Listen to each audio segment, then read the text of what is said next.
For a summer holiday, a fading fast. Portugal's taken off the travel green list.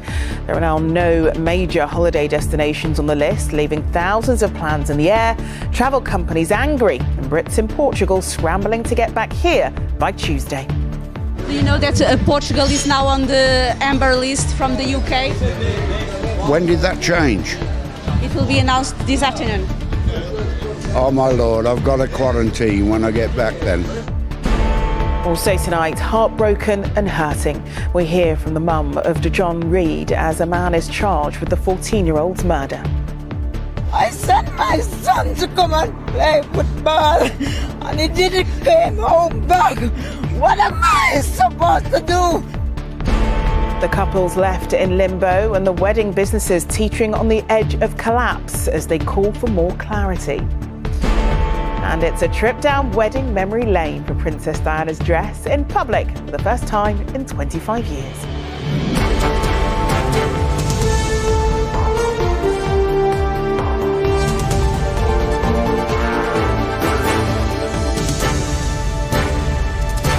This is the ITV Evening News with Charlene White.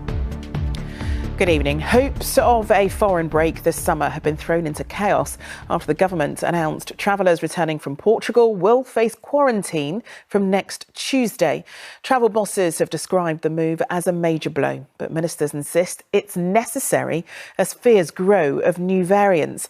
Foreign trips only restarted less than 3 weeks ago, and today's decision means no major tourist destinations on the government's green list. Our consumer editor Chris Troy now on the travel trouble. Portugal, saviour of summer for thousands, now off the green list. Tonight, UK tourists left facing unexpected quarantine or a desperate scramble home before rules change. When did that change? It will be announced this afternoon. Oh my lord, I've got to quarantine when I get back then. Very surprised, with regards to the green list. We've been very impressed with how everything's been handled. So we're surprised that they've taken a U-turn and gone back onto the amber list, yes.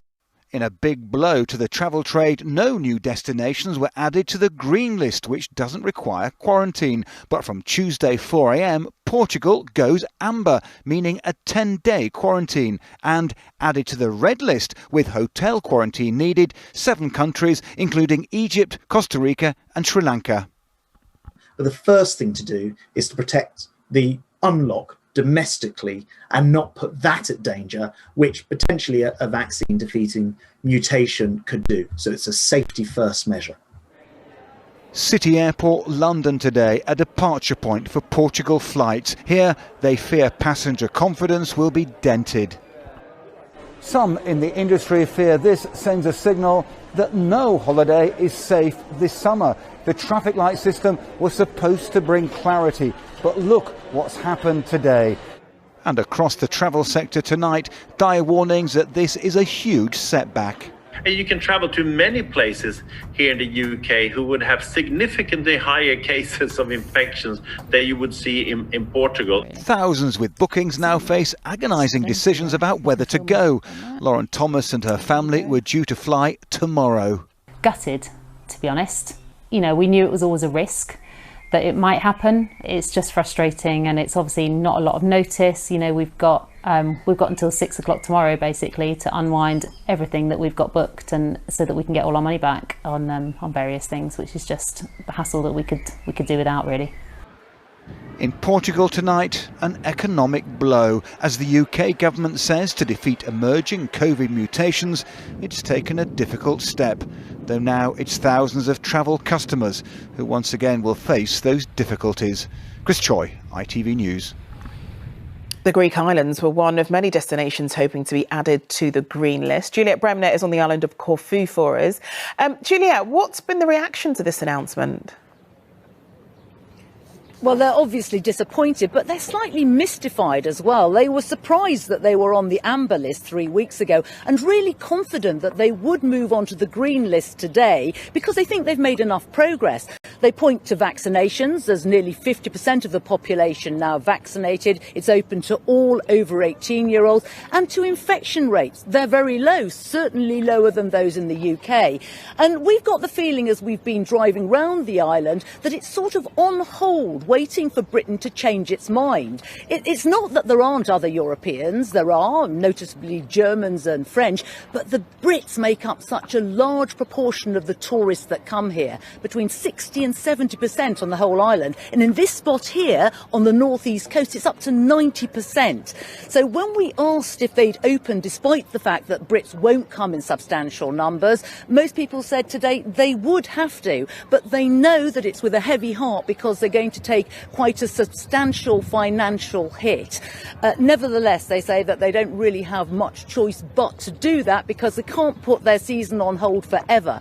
And they're just looking to the future and keeping their fingers crossed that when there's another review in 3 weeks, they will get the green light. Juliet, thank you.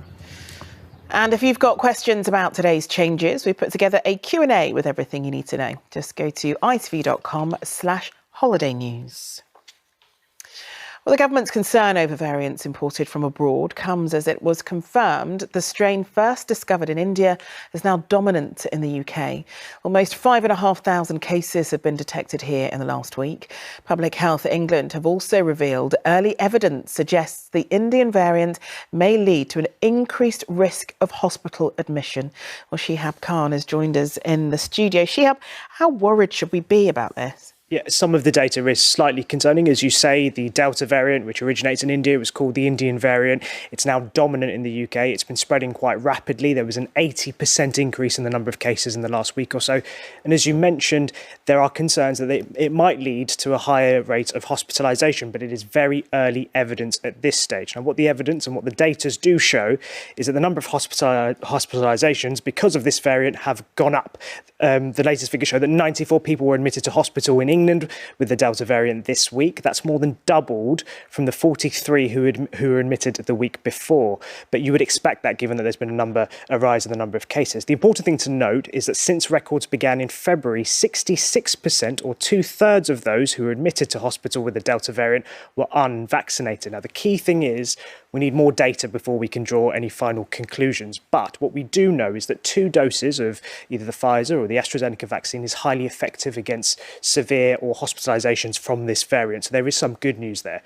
That translates to the fact that half of adults in the UK have now had those 2 doses, including the Prime Minister, who actually got his second dose today. So concerning news, but there is some good news. However, we do still need to be careful. The number of daily cases today is up to 5,000.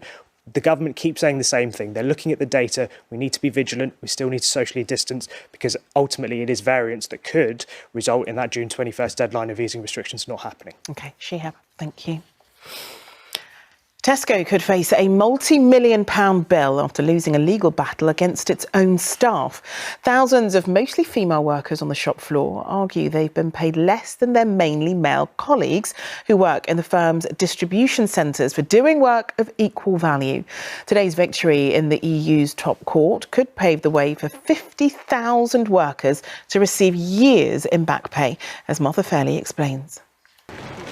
For the thousands of mainly female employees who work in Tesco's stores, today's legal ruling is another step in their battle for equal pay. Workers like Pam Jenkins, who's been with the supermarket giant for 30 years. When you find out there's disparity and somebody's being paid a lot more than you are to do work of similar value or equal value, that just doesn't seem fair, and it's the fairness that I'm interested in. Judges at the European Court of Justice say the women can go ahead with their equal pay claim against Tesco. It reinforces a ruling by the Supreme Court in March against Asda involving a similar dispute and 40,000 of its female employees. Tesco shop floor workers, who are mostly women, accuse Tesco of paying them up to £3 an hour less than warehouse workers, who are mainly men. Today's ruling is on one of 3 legal tests in the case, which could take years. But if successful, more than 50,000 shop workers could be due back pay. Well, the EU is saying, well, In a nutshell, women have an unfettered right now to bring their claim for equal pay. The employers can no longer keep them in the foothills of the litigation. That's what it means. The door is open and they can walk right on in.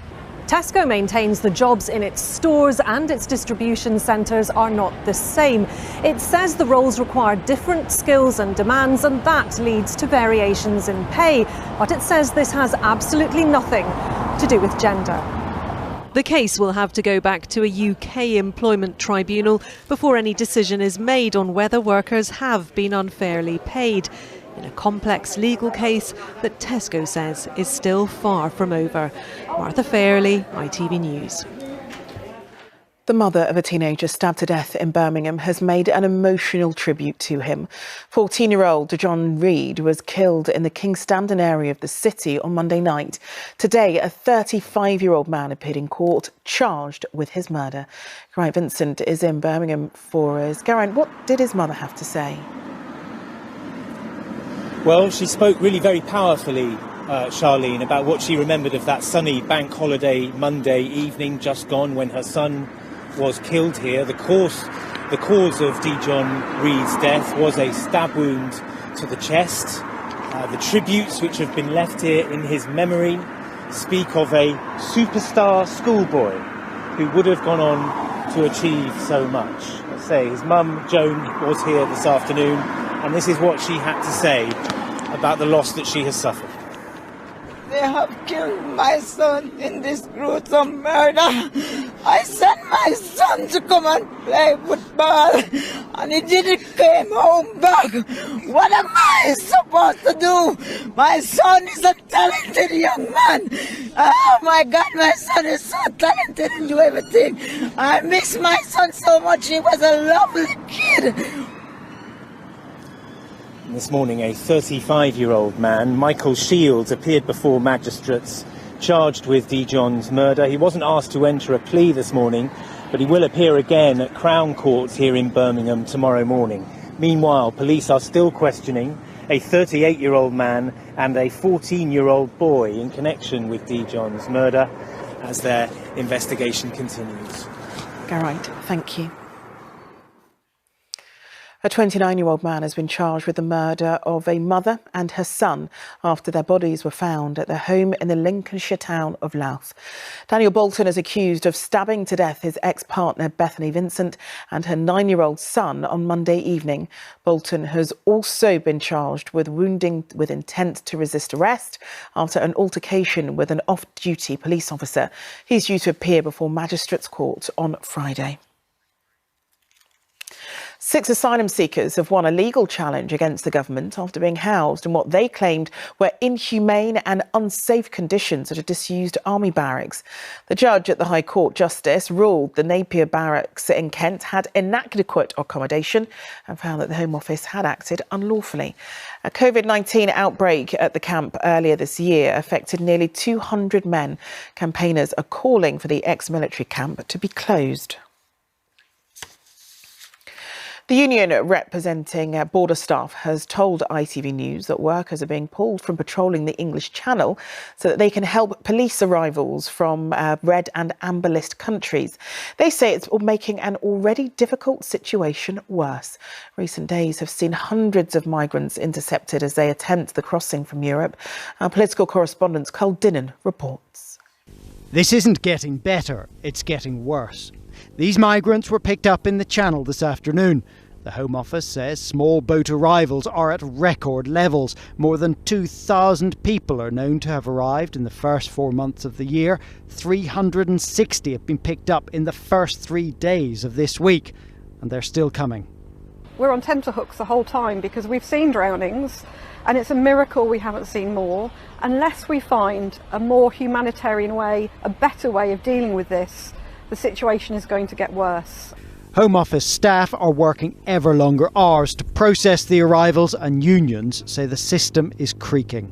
Staff that would normally be deployed down here, we have seen, are being told that they're being deployed to Heathrow or wherever to deal with 100% checks on locator forms, etc. going forward. And what sort of effect is that having on staff? I would say we're getting to breaking point, and this summer will be some real tests for the staff.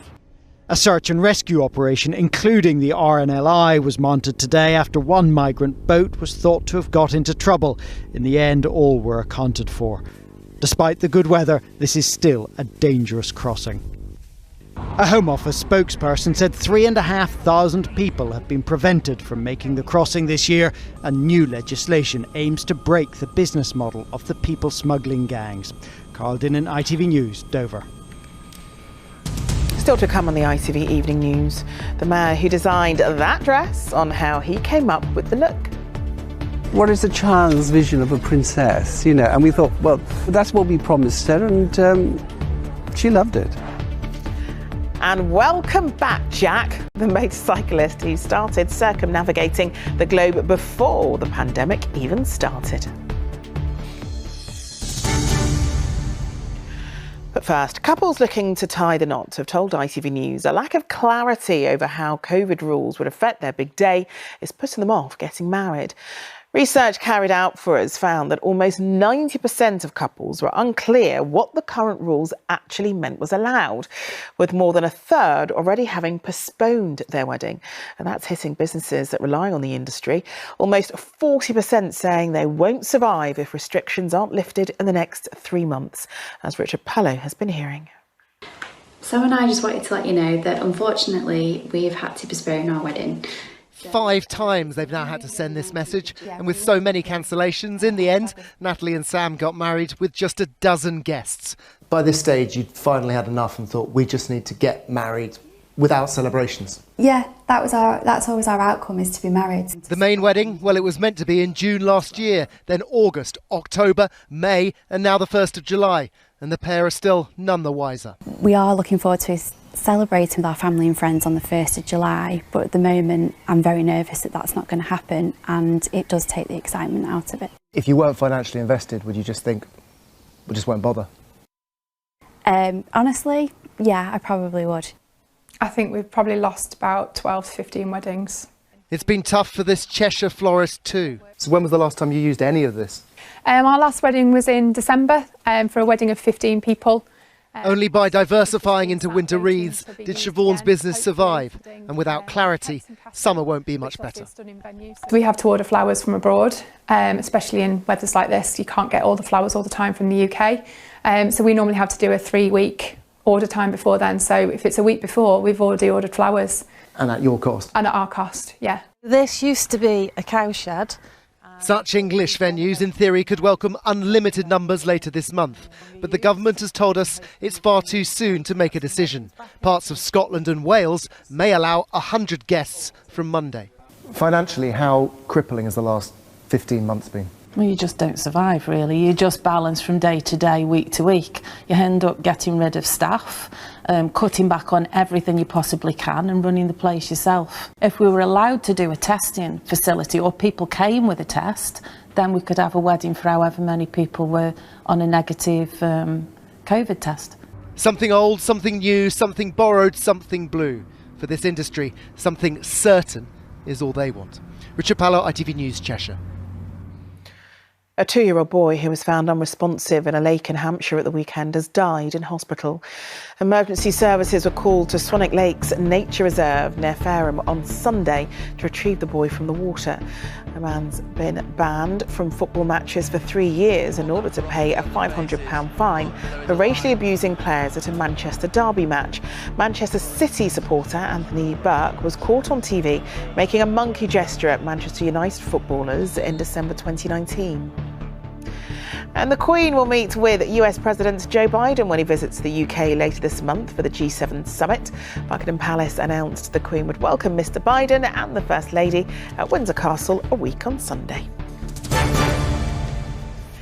40 years after it first wowed a global audience of some 750 million people, Princess Diana's wedding dress is going back on display. It's part of an exhibition marking what would have been her 60th birthday next month. The dress is on loan from her children, Princes William and Harry, of course. And as John Ray explains, it's the first time in 25 years that people will be able to see it up close and in all its glory. It was another era, a time for fairy tale romance, happy endings and a princess bride in yard after yard of taffeta, sequins and pearls. If its wearer became an icon, perhaps this was the look that began it all.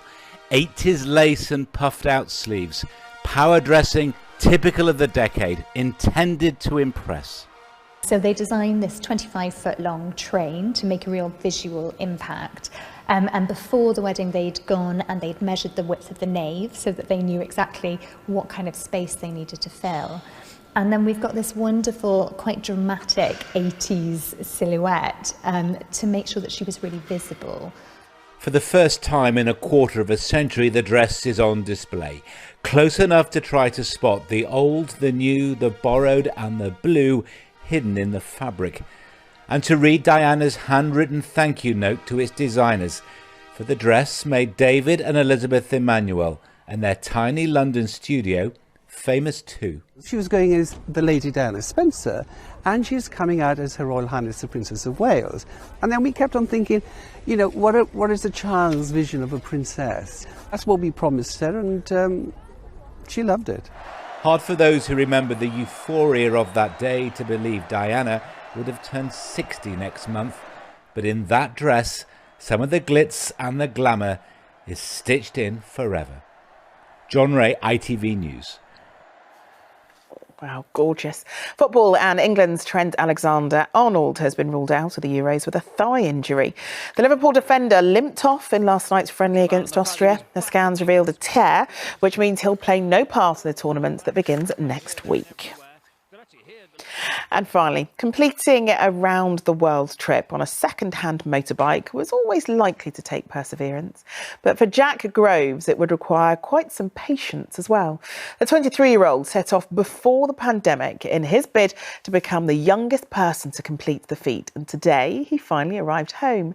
Sangeeta Lal joined those welcoming him back. The last few metres of a 35,000-mile journey. This is the first time Jack has been home in almost 2 years. Long time. He left before anyone had seen coronavirus coming.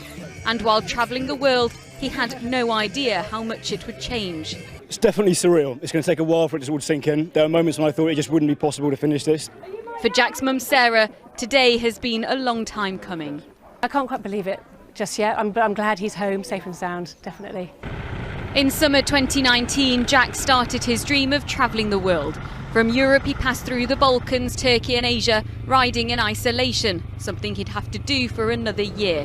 As the pandemic hit, it meant taking every precaution possible. But catching coronavirus in South America meant putting the brakes on his journey, locked down for more than 6 months.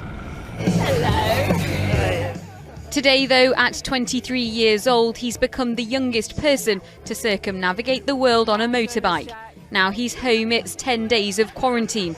He says it's been an extraordinary journey for lots of reasons, but there's one thing he's missed more than anything else. When you do spend this much time away, you start to really appreciate the small things in life. So you really start to appreciate the relationships and the family. Those are the one constants in life. So yeah, just spending time with them and not moving. After 2 years on the road, Jack says it's time to swap the bike for a glass of bubbly. Sangeeta Lal, ITV News, Berkhamsted. Oh, welcome back, Jack. All right, that's it for now. Rag is here at 10:35, but for me and all of the team, enjoy your evening. Bye-bye.